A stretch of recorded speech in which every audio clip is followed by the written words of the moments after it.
Hello and welcome. In this video I'm going over the HDR feature in Lightroom CC.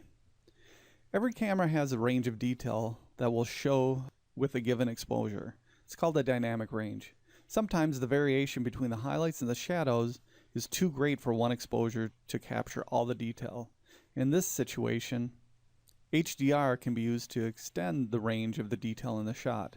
The idea of HDR is to combine the balanced exposure with an overexposure and an underexposure of the same scene, bringing out the detail in the shadows and the highlights. In the past, merging photos with an HDR process were done outside of Lightroom in Photoshop or some other application. Now in Lightroom CC, the HDR process can be done within Lightroom. Here I have some exposures of Minnehaha Falls in Minneapolis, Minnesota. I have a correct exposure, an overexposure, and an underexposure. Each one is under or over by about 1.5 stops. In case you're wondering, I used a 10-stop ND filter to create a long exposure in bright daylight. That's what gives the water the smoky effect. The only changes I made before I do the HDR process is to apply a lens profile, and that's to all of them. These three photos were taken seconds apart while the camera was mounted on a tripod. I've got a balanced exposure, underexposure, and overexposure. I'm going to select all three by clicking the first one, holding Shift, and then clicking the last one.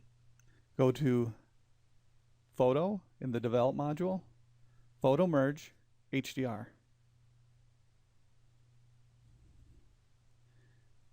This computer is a little slow, so I'm going to be pausing the video off and on as I wait for the image to render. Alright, now that it's done, you can see the preview of the HDR photo. On the right, there are a few options. Auto Align helps keep the photo in alignment. Let's say you didn't have a tripod and you're hand holding. If it's off a little bit, this will help line up the photos. Auto Tone helps tone the photo to what it thinks is best. We also have the Deghost amount. Deghost amount sets the amount of correction for movement in the scene. Wind and other changes, such as somebody walking through the scene or a bird flying through the scene between individual shots, may create a ghosting effect in the final HDR photo. Experiment with this because it may not always work as expected.